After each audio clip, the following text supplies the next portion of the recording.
Okay, we're going to do a tutorial on layer styles on text. But first I want to show you for this tutorial why we want to use a solid color layer. Right now we have a normal background layer and I want to add some text below Lando. So we have to take the crop tool, which puts a bounding box around everything, and we extend the image down to add the text down here. Double click to commit the changes and you see the black background, the black normal background does not extend down here. It just puts blank. So we press Control Z to undo and we click on the background layer to make sure this new layer will go on top of it, and we click this button right here and we click a new solid layer and we want to make it black. Black is all the way down in the corner. So now we have the normal background, but the layer below Lando is the color fill layer. So now when we crop and pull down to add some more area, the solid color layer will automatically adjust for those changes. Now I want to take the rectangular marquee tool right about to there, and I'm going to put a mask on Lando to make a little more black area down here. So I have this nice selection and we click the mask button and that gives us more black area to work with. Now on top of Lando I want to put a text layer, so I click the text tool and make sure I select a color, and we'll just keep it as red. Now I'm using the largest font possible, which is 72, and I'm using my Groovy text, which is bell-bottom laser, bell-bottom.laser, and I type in Groovy. Not Gorovy, Groovy. Now you see it's still kind of small even though it's the largest text, so I want to go to Edit, Transform, or I could have just pressed Control T, which got me in the same place. And we make it bigger. Let's say that big. Now you see how it kind of snaps, like it snaps right there? That's your center. So if I pull it over here to the right and then back to the left, it'll snap to the center.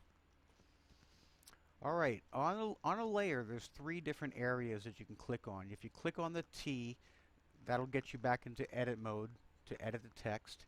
If you click on Groovy, you can rename the layer to whatever you want, but since it's a text layer, it already adds the name Groovy. We want to double click on this blank area over here to bring up layer styles.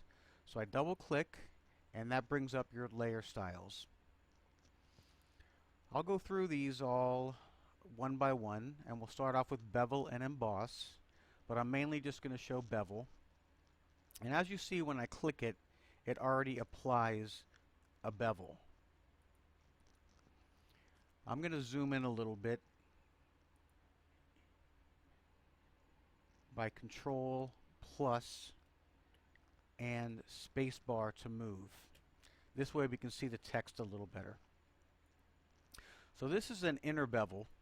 You also have outer bevel, and it looks ugly, but you can change that. You also have an emboss, and you have pillow emboss, and you have stroke emboss, but I'm just going to show you the inner bevel.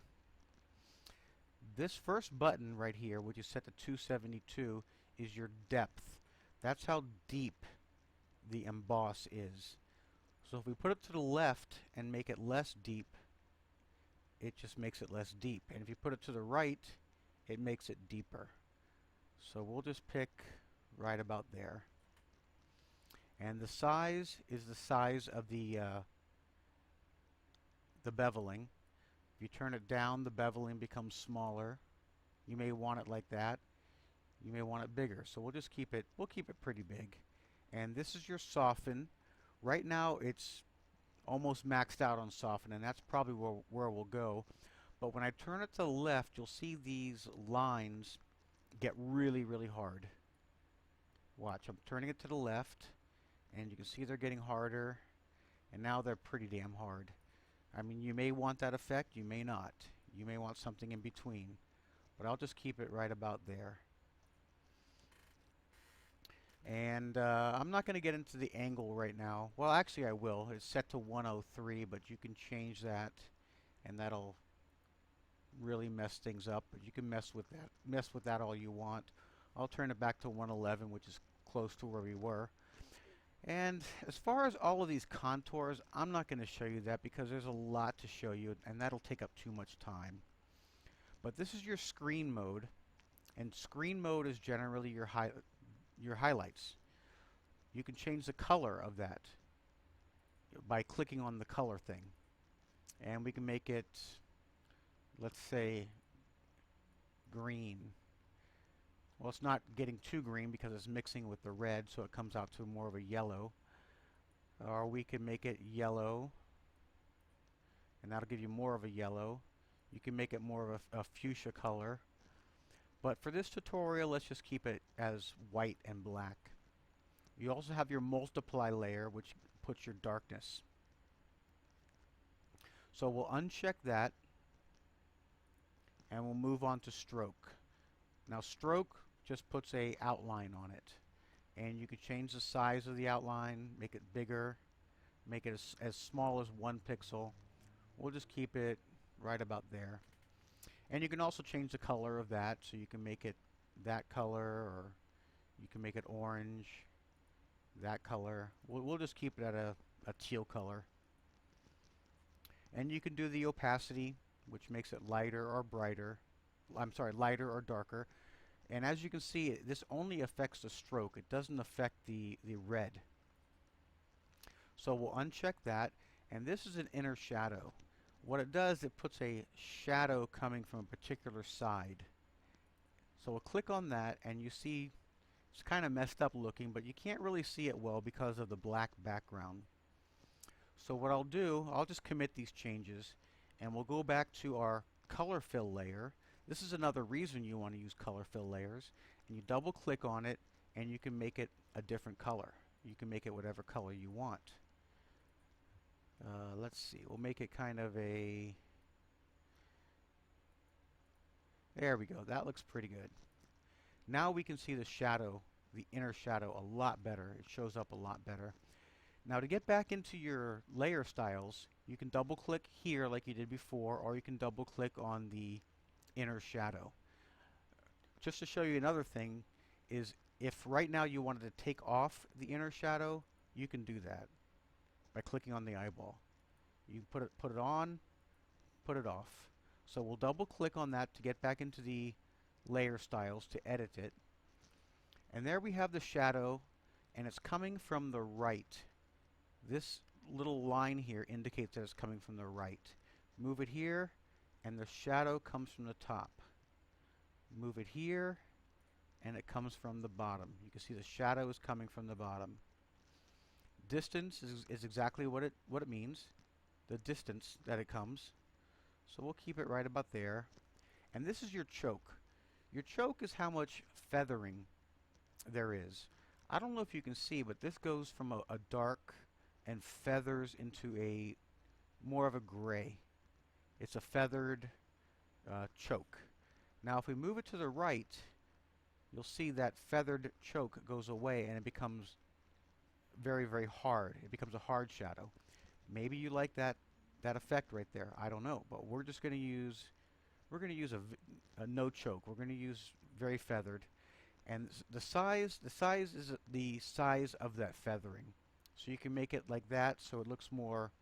See how the letters look more bulge out, and this makes the shadow less. Makes the letters look more flat. So we'll keep it, I don't know, I'll just pick a spot right there. Contour, I'm not going to get into any of the contours on this because there's just too many to go through. And you can add noise to this, but you probably never will. So I'll take off that inner shadow and we'll move to inner glow. Inner glow is very similar to inner shadow, but different in some ways. We'll change the size. I don't know why it's doing that. Oh, I know why, because I have the contour set differently. This is your default contour right there. This is the one you're mainly going to use. So click that, and now we can see our inner shadow a lot better. This is the size of the inner shadow. You see how it comes from all sides? So it's an inner shadow rather than, I'm sorry, I keep saying shadow. It's an inner glow. This is an inner glow, not an inner shadow. And this is your choke, which does the same thing. Makes those lines harder. That almost gives it a stroke effect right there.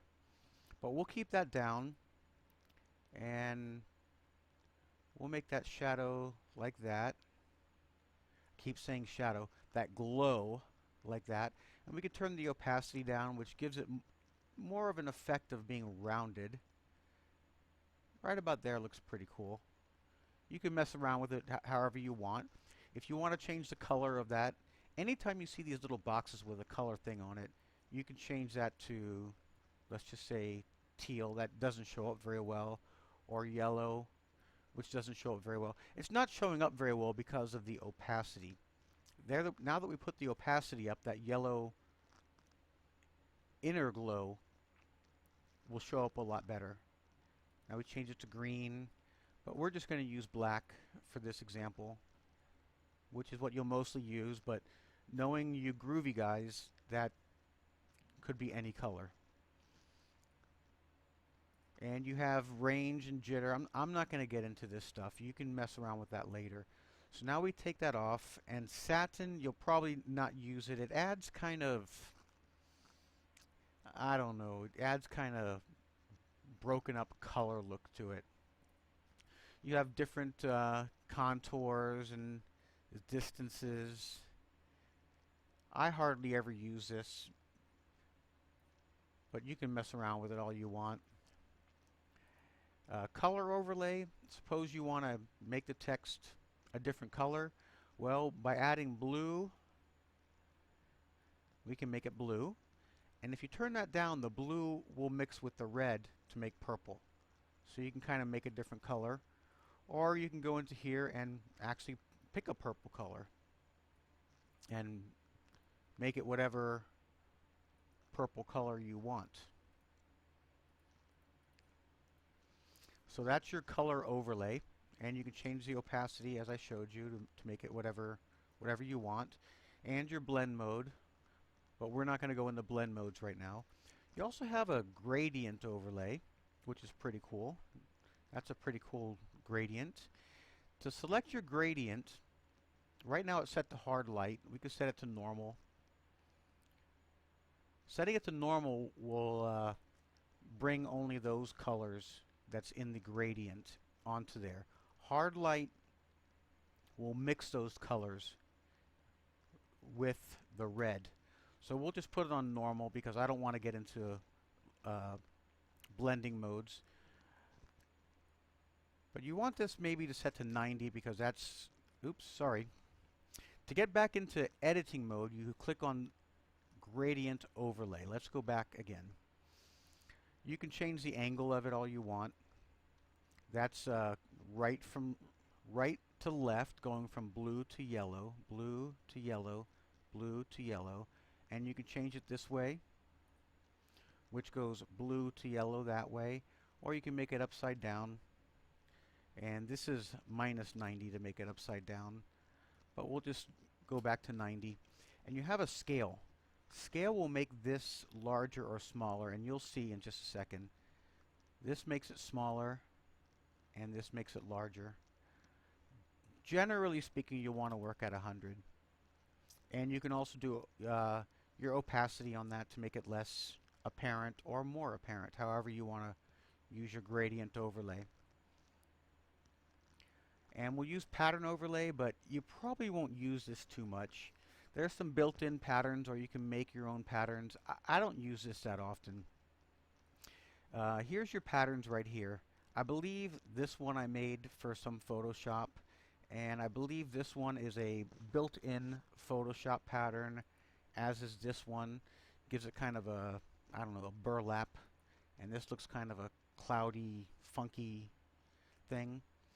I mean, you may want to keep this pattern and go with a, let's see if this works in conjunction with a color overlay. I'm not sure if it will.